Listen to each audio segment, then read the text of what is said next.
नमस्कार दोस्तों, शेयर बाजार के एक और रोमांचक दिन में आपका स्वागत है। आज तारीख है 29 जनवरी 2026 और भारतीय शेयर बाजार ने आज वह कर दिखाया जिसकी उम्मीद सुबह की मंदी देखकर किसी ने नहीं की थी। सुबह जब बाजार खुला तो चारों तरफ लाल निशान था। निवेशकों के मन में डर था कि बजट से पहले क्या मार्केट क्रैश हो जाएगा। लेकिन जैसे ही संसद में इकोनॉमिक सर्वे 2025-26 पेश किया गया, पासा पूरी तरह पलट गया। सेंसेक्स जो सुबह 600 अंक नीचे था, उसने 900 अंकों की रिकवरी दिखाई। आज के इस विशेष एपिसोड में हम बात करेंगे इकोनॉमिक सर्वे के वो 5 बड़े पॉइंट्स जिसने बाजार में जान फूंक दी। क्यों रुपया आज ऐतिहासिक निचले स्तर पर गिरा? टाटा स्टील और एल&टी जैसे दिग्गजों में अचानक आई तेजी का क्या राज है? और कल के लिए आपकी ट्रेडिंग स्ट्रैटेजी क्या होनी चाहिए? अंत तक बने रहिएगा, क्योंकि आज हम उन सेक्टर्स की भी बात करेंगे जो बजट वाले दिन यानी रविवार को धमाका कर सकते हैं।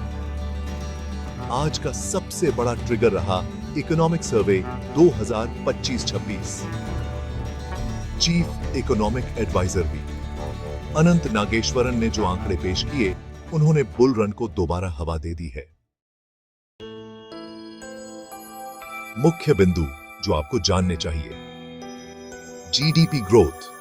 भारत की रियल जीडीपी ग्रोथ इस साल 7.4% रहने का अनुमान है। पिछले साल यह 6.5% थी, यानी हम दुनिया की सबसे तेजी से बढ़ती बड़ी अर्थव्यवस्था बने हुए हैं। Fiscal deficit.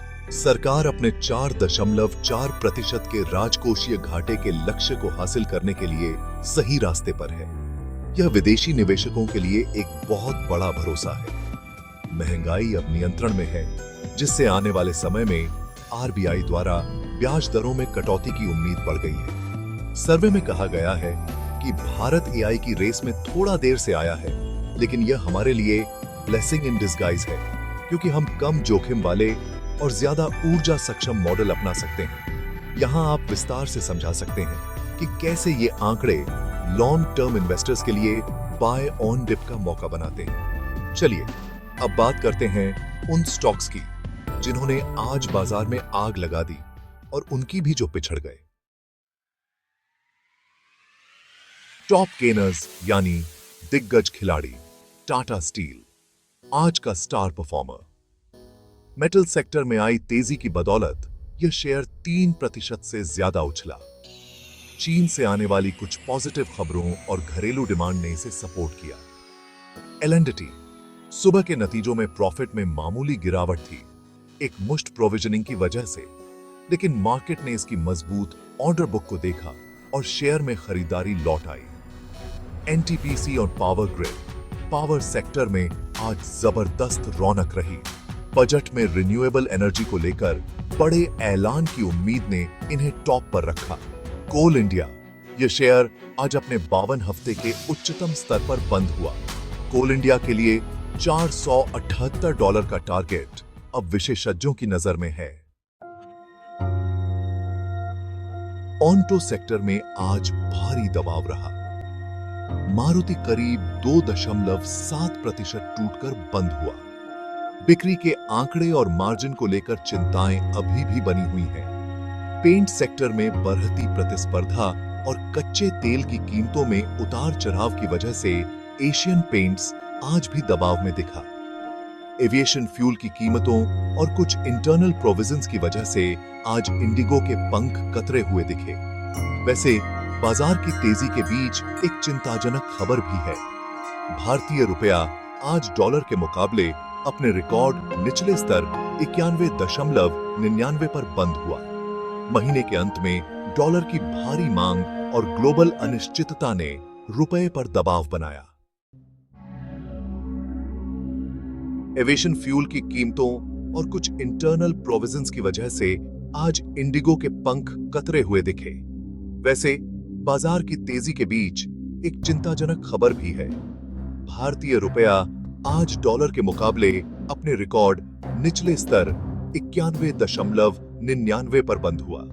महीने के अंत में डॉलर की भारी मांग और ग्लोबल अनिश्चितता ने रुपए पर दबाव बनाया। लेकिन असली धमाका तो कमोडिटी मार्केट में हुआ है। चांदी ने आज इतिहास रच दिया। यह पहली बार 4 लाख रुपए प्रति किलो के पार निकल गई। सोना भी पीछे नहीं है, 1,78,000 रुपए प्रति 10 ग्राम के स्तर को छू लिया। भू राजनीतिक तनाव की वजह से निवेशक अब सुरक्षित निवेश की तलाश में सोने चांदी की तरफ भाग रहे हैं। अब बात करते हैं सेक्टर्स की। मेटल और पीएसयू बैंक आज के असली हीरो रहे। मेटल इंडेक्स 2% से ज्यादा बढ़ रहा है। सरकारी बैंकों में भी अच्छी खरीदारी देखने को मिली। वहीं आईटी और एफएमसीजी सेक्टर्स में आज मुनाफा वसूली देखने को मिली। निफ्टी आईटी करीब 1% से ज्यादा गिरा है। टेक्निकल व्यू की बात करें तो निफ्टी के लिए अब 25,350 एक अहम रेजिस्टेंस था, जिसे उसने पार कर लिया है। अब अगर यह 25,450 के ऊपर टिकता है तो बजट वाले दिन हम 25,800 के दर्शन कर सकते हैं। नीचे की तरफ 25,200 अब एक मजबूत सपोर्ट का काम करेगा। तो दोस्तों, आज का सारांश यही है कि मार्केट अभी वेट एंड वॉच मोड में है, लेकिन आज की रिकवरी ने यह साबित कर दिया है कि भारतीय बाजार में निचले स्तरों पर खरीदार सक्रिय हैं। कल के लिए सुझाव ये हैं, बजट का इंतजार करें, क्योंकि रविवार को बजट है तो कल यानी शुक्रवार को बाजार में भारी उतार चढ़ाव हो सकता है। अपनी पोजीशन को हल्का रखें।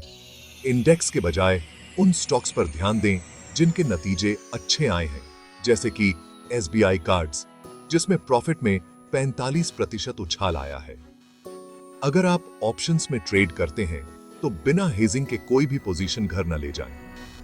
वैसे क्या आप चाहते हैं कि मैं उन 5 स्टॉक्स की लिस्ट बनाऊं जो बजट 2026 में मल्टीबैगर बन सकते हैं? अगर हां, तो नीचे कमेंट में बजट लिखें। अगर आपको यह वीडियो पसंद आया हो तो इसे लाइक करें, दोस्तों के साथ शेयर करें और हमारे चैनल को सब्सक्राइब करना न भूलें। मिलते हैं कल की मार्केट रिपोर्ट के साथ। धन्यवाद।